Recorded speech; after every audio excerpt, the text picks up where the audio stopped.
Bonjour et bienvenue sur ce podcast. Je m'appelle Aurélie Bérard, je suis entrepreneur et thérapeute holistique. Je suis aussi créatrice d'Elixir et fondatrice du programme Femmes Divines. J'aide les femmes à révéler leur propre lumière et à se reconnecter à leur essence profonde. Je les guide dans la transformation de leur monde intérieur pour vraiment incarner leur pleine puissance. On va aller libérer tout ce qui les alourdit pour qu'à leur tour, elles puissent se sentir à leur place et épanouies. Dans ce podcast, j'ai à cœur de te partager des sujets et enseignements autour du féminin sacré, des cycles lunaires, mais aussi des émotions et de la spiritualité pour t'éveiller consciemment à ta vraie nature, dans l'amour de soi, pour profiter de ton voyage ici sur Terre avec douceur, liberté et plaisir. Si tu manques d'enthousiasme pour aller au travail, si ton job n'est plus aligné avec tes valeurs, si tu vas au travail avec une boule au ventre, si tu souffres d'une surcharge de travail, si tu es constamment épuisé, que tu as des problèmes d'insomnie, que tu ressentes des douleurs physiques, des maux de tête, des douleurs lombaires, si tu es constamment irritable et que tu n'arrives pas à faire face à tes émotions, il se peut que tu sois concerné par le burn-out. Donc dans cet article, je vais te parler du burn-out et te donner 5 signes qui doivent t'alerter. Donc en France, il y a environ 2,55 millions de salariés qui sont touchés par le burn-out et ces chiffres sont vraiment aujourd'hui en constante augmentation.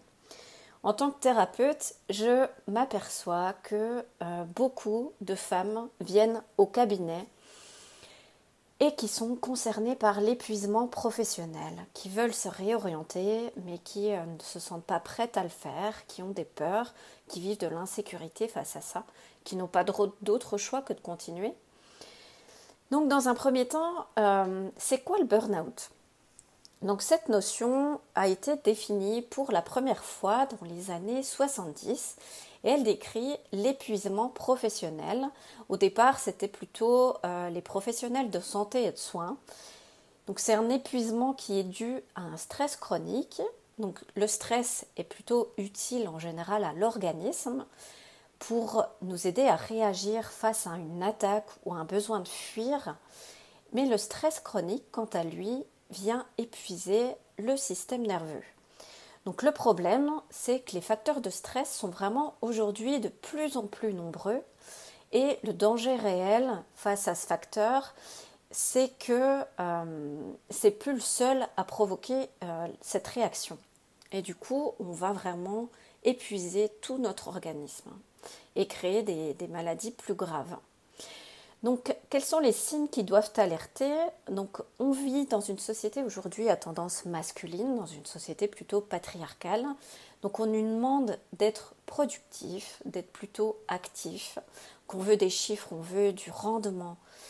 Et il n'y a pas toujours de place pour l'être, pour le plaisir. On est vraiment toujours dans le faire et on s'épuise.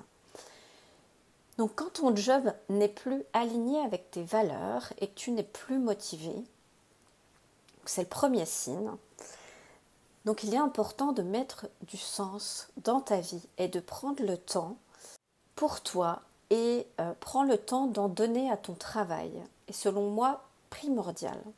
Dans mon ancien métier d'esthéticienne, je ne me retrouverais plus et je n'avais plus de plaisir. Et je n'avais vraiment plus le temps de prendre soin de moi. Et à un moment donné, j'étais tellement épuisée que la coupe est vraiment devenue pleine et j'ai dû faire des choix en fonction. Donc ton métier doit vraiment correspondre à tes valeurs et surtout t'apporter du plaisir, de l'épanouissement et une certaine autonomie et liberté quant à tes choix et actions. Le deuxième signe, c'est quand tu es constamment épuisé. Donc l'épuisement survient sournoisement. Donc tu commences à avoir besoin d'une grande quantité d'énergie pour accomplir ton travail habituel sans toutefois être satisfaite. Donc ta concentration s'amenuise petit à petit. Donc dans cette problématique-là, attention à ne pas trop puiser longtemps dans tes réserves car tu pourrais avoir envie de t'investir encore plus pour ne pas te voir échouer jusqu'à l'épuisement total. Donc, le troisième signe, c'est que tu ressens des douleurs physiques intenses. Donc pour certaines personnes, le burn-out peut se matérialiser par des symptômes physiques. En fait, à un moment donné, la fatigue est tellement intense que le corps dit stop. Et il n'est pas rare de voir apparaître des douleurs au niveau du corps, donc souvent des douleurs lombaires. On peut aussi symboliquement dire qu'on en a plein le dos. Il peut y avoir des raideurs musculaires, des tensions, des crampes. On peut voir apparaître une perte d'appétit, des soucis de digestion, des maux de ventre. On a du mal à... On a souvent des crampes digestives ou on se sent noué au niveau du ventre. Donc, il peut y avoir aussi des douleurs au niveau de la tête, donc des migraines. Cette liste n'est bien évidemment pas exhaustive, hein. Il y a plein de symptômes qui peuvent apparaître dû à vraiment cet épuisement intense. Il peut y avoir de la dépression aussi. Le quatrième signe qui doit t'alerter, c'est les problèmes de sommeil. Tu peux rencontrer de l'insomnie ou avoir un sommeil qui n'est pas réparateur. En te couchant par exemple à 22h, tu peux te réveiller à 7h et être complètement épuisé. En fait, je ne comprends pas pourquoi, parce que tu as dormi plus de 9 heures, mais en fait, ton sommeil n'est pas réparateur. Donc tu peux aussi avoir des réveils nocturnes. Et ces symptômes peuvent être à l'origine d'un burn-out. Et certaines études considèrent ces troubles du sommeil comme des signaux d'alerte de l'épuisement professionnel. Donc le manque de sommeil a vraiment un effet délétère sur nos émotions et sur tes réactions.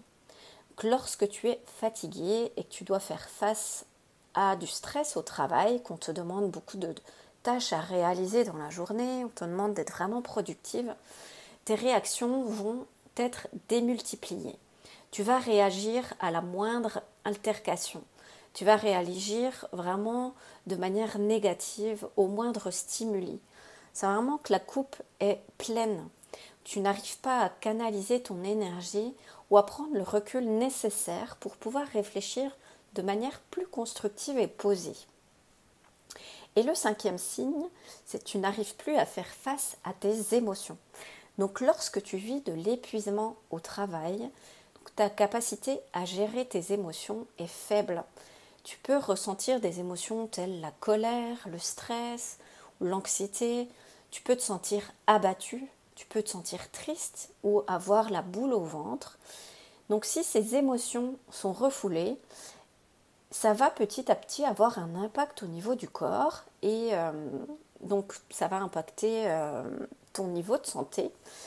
Donc les émotions ne sont pas à prendre à la légère, ce sont vraiment des messagers que quelque chose doit changer. Alors il est important de les écouter. Donc ton corps dit stop et il se peut qu'un matin, si tu ne t'écoutes pas, tu n'auras plus la force de te lever.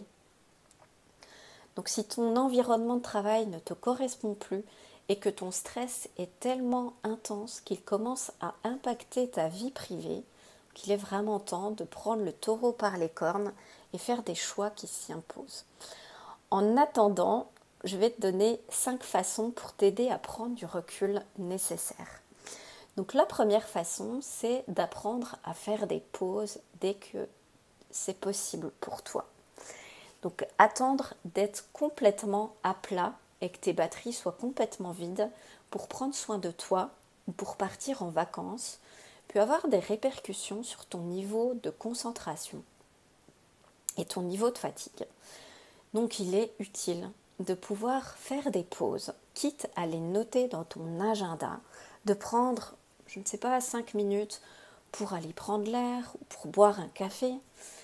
Le midi, plutôt que de manger pendant 1 heure, pourquoi pas aller marcher pendant 20 minutes par exemple. Et en rentrant du travail, pourquoi pas aller prendre un bain. Donc n'hésite pas à t'étirer. La cohérence cardiaque aussi est un outil qui peut être très efficace. Donc n'hésite pas à te créer une routine pour prendre soin de toi.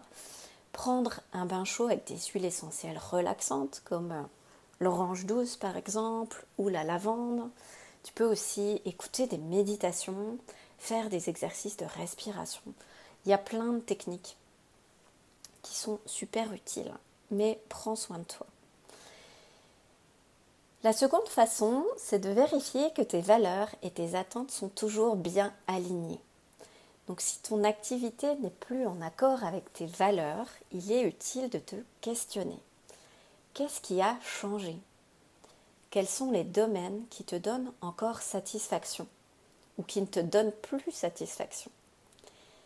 Ne perds pas de vue ton grand pourquoi. Cette énergie qui te dirige le matin au réveil, quand tu fais ce qui te passionne, ce pourquoi tu es doué, tes batteries s'usent moins vite. Alors réfléchis. Apprends à déléguer quand c'est possible. Tout gérer toi-même peut parfois être fastidieux et il est utile à ce moment-là d'accepter de ne pas pouvoir tout faire et de prendre les mesures en adéquation. Pourquoi pas déléguer quand c'est possible. En tant qu'entrepreneur, je délègue une partie de mon activité en arrière-scène afin d'être plus efficace auprès de mes clientes. Quatrième façon, c'est de penser à recharger tes batteries. Elles peuvent s'user très vite. Donc pour ça, rien de mieux qu'une bonne nuit de sommeil pour faire remonter ton niveau d'énergie et t'aider à récupérer. Couche-toi par exemple à 22h. Crée-toi une routine. Ça peut être amusant. Pourquoi pas tamiser les lumières le soir, éviter les lumières bleues, les écrans à partir d'une certaine heure. Pourquoi pas bouquiner avant de te coucher ou écouter une méditation.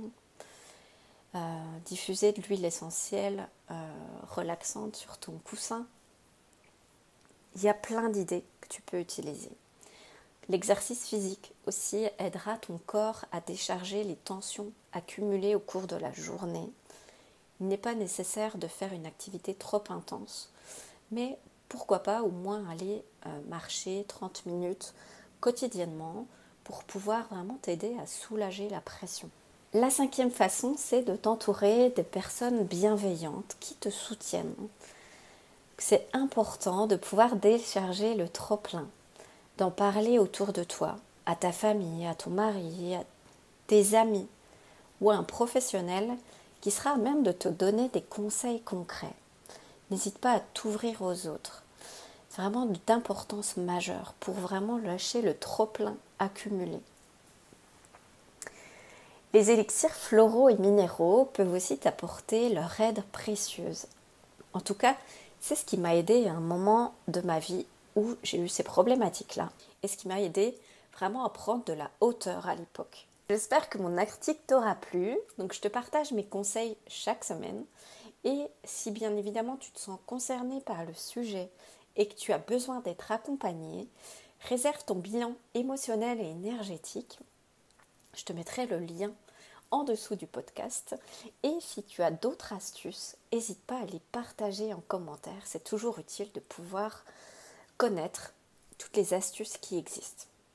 Merci d'avoir écouté ce podcast et si le sujet de la spiritualité t'intéresse et que tu veux être informé des nouveaux épisodes, abonne-toi à ma chaîne YouTube Aurélie Bérard. Sur mon site internet pour plus d'infos aureliebérard.com. Au plaisir de te croiser.